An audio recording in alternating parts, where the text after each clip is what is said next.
اعوذ باللہ من الشیطان الرجیم بسم اللہ الرحمن الرحیم۔ سورہ بقرہ آیت نمبر 51 میں اللہ تعالیٰ فرماتے ہیں، اور وہ وقت بھی یاد کرو اے بنی اسرائیل جب اللہ تعالیٰ نے موسیٰ علیہ السلام کو 40 راتوں کا وعدہ کیا، پھر تم نے موسیٰ علیہ السلام کے اعتکاف میں جانے کے بعد بچھڑے کو اپنا معبود بنا لیا اور تم واقعی بڑے ظالم تھے۔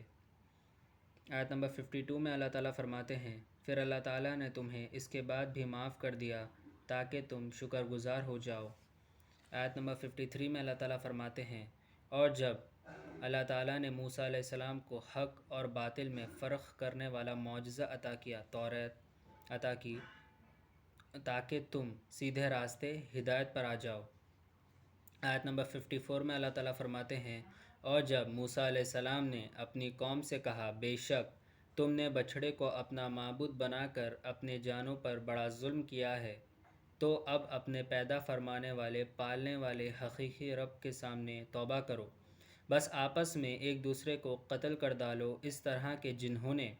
بچھڑے کی پرستش نہیں کی اور اپنے دین پر قائم رہے ہیں، اور بچھڑے کی پرستش کر کے دین سے پھر جانے والے کو سزا کے طور پر قتل کر دو۔ یہی اعمال تمہارے لیے تمہارے اللہ کے نزدیک بہترین توبہ ہے، بے شک اس نے تمہاری توبہ قبول فرمائی۔ اللہ تعالیٰ نے تمہاری توبہ قبول فرمائی، یقیناً وہی بڑا ہی توبہ قبول کرنے والا ہے۔ آیت نمبر 55 میں اللہ تعالیٰ فرماتے ہیں، اور جب تم نے کہا، اے موسیٰ ہم آپ پر ہرگز ایمان نہیں لائیں گے جب تک کہ آپ کے اللہ کو ہم اپنی آنکھوں سے نہ دیکھ لیں،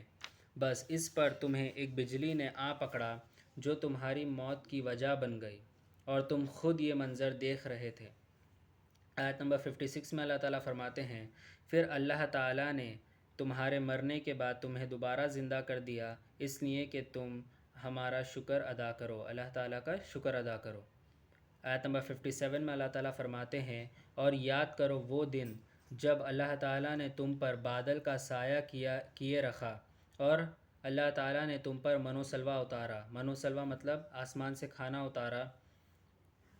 کہ تم اللہ تعالیٰ کی عطا کی ہوئی پاکیزہ چیزوں میں سے کھاؤ، تو ان لوگوں نے نافرمانی اور ناشکری کر کے اللہ تعالیٰ کا کچھ نہیں بگاڑا مگر اپنی ہی جانوں پر ظلم کرتے رہے۔ آیت نمبر 58 میں اللہ تعالیٰ فرماتے ہیں، اور یاد کرو جب اللہ تعالیٰ نے فرمایا کہ اس شہر میں داخل ہو جاؤ اور اس میں جہاں سے چاہو خوب جی بھر کے کھاؤ، اور یہ شہر کے دروازے میں سجدہ کرتے ہوئے داخل ہونا، اور یہ کہہ کر جانا کہ اے ہمارے رب ہماری غلطیوں کو معاف کر دیجئے، اے ہمارے رب ہم سب خطاؤں کی بخشش چاہتے ہیں، تو اللہ تعالیٰ تمہاری گزشتہ غلطیوں کو معاف کر دیں گے، اور علاوہ اس کے نیکوکاروں کو مزید لطف و کرم سے نوازیں گے۔ آیت نمبر 59 میں اللہ تعالیٰ فرماتے ہیں، پھر ان ظالموں نے اس بات کو جو ان سے کہا گیا تھا، اس کلمے کو دوسرے کلمے سے بدل دیا، تو اللہ تعالیٰ نے ان ظالموں پر آسمان سے بصورت طاعون سخت آفت اتاری، اور اس وجہ سے کہ وہ مسلسل حکم نہیں مانا کر رہے تھے۔ آیت نمبر 60 میں اللہ تعالیٰ فرماتے ہیں، اور وہ وقت بھی یاد کرو جب موسیٰ علیہ السلام نے اپنی قوم کے لیے پانی مانگا، تو اللہ تعالیٰ نے فرمایا، اے موسیٰ اپنا عصا اس پتھر پر مارو۔ موسیٰ علیہ السلام کے پاس جو عصا تھا، اللہ تعالیٰ نے فرمایا وہ عصا پتھر پر مارو، تو موسیٰ علیہ السلام نے وہ اپنا عصا پتھر پر مارا، تو اس پتھر میں سے 12 چشمے پھوٹ پڑے، 12 پانی کی چشمے پھوٹ پڑے، تو 12 گروپس تھے، 12 گروپس تھے، تو 12 گروہوں نے واقعتاً 12 گروہوں نے اپنا اپنا گھاٹ بنا لیا، 12 کے 12 لوگوں نے اپنا اپنا پانی پینے کی جگہ بنا لی۔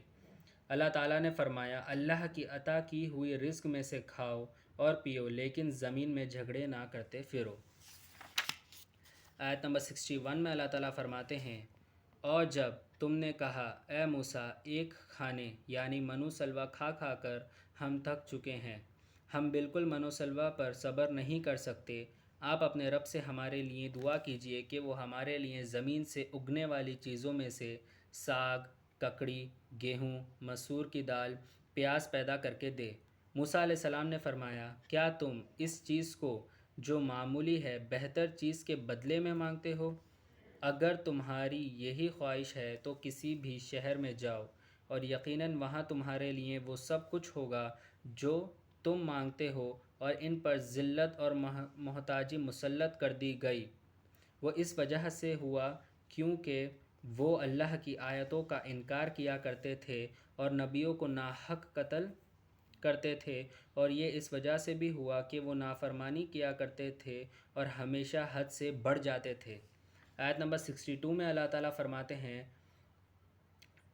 بے شک ایمان لانے والے یہودی ہوں یا نصارہ ہوں یا صابی ہو، جو کوئی بھی اللہ تعالیٰ پر آخرت کے دن پر ایمان لائے اور نیک عمل کر کے ان کے لیے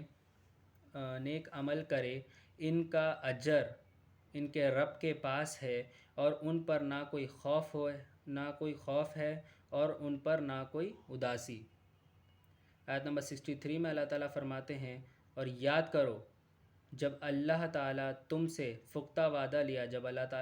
سے پختہ وعدہ لیا اور تمہارے اوپر کوہ طور،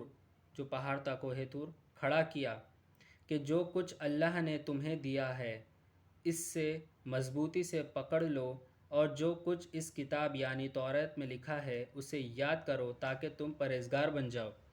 آیت نمبر 64 میں اللہ تعالیٰ فرماتے ہیں، لیکن تم اس کے بعد بھی پھر گئے، پھر اگر اللہ تعالیٰ کا فضل اور اس کی رحمت تم پر نہ ہوتی تو تم یقیناً تباہ ہو جاتے۔ آیت نمبر 65 میں اللہ تعالیٰ فرماتے ہیں، اور اے یہود تم یقیناً ان لوگوں کے علم سے خوب واقف ہو جنہوں نے ہفتے کے دن کے بارے میں اللہ تعالیٰ کے حکم جو تھا ہفتے کے دن کے بارے میں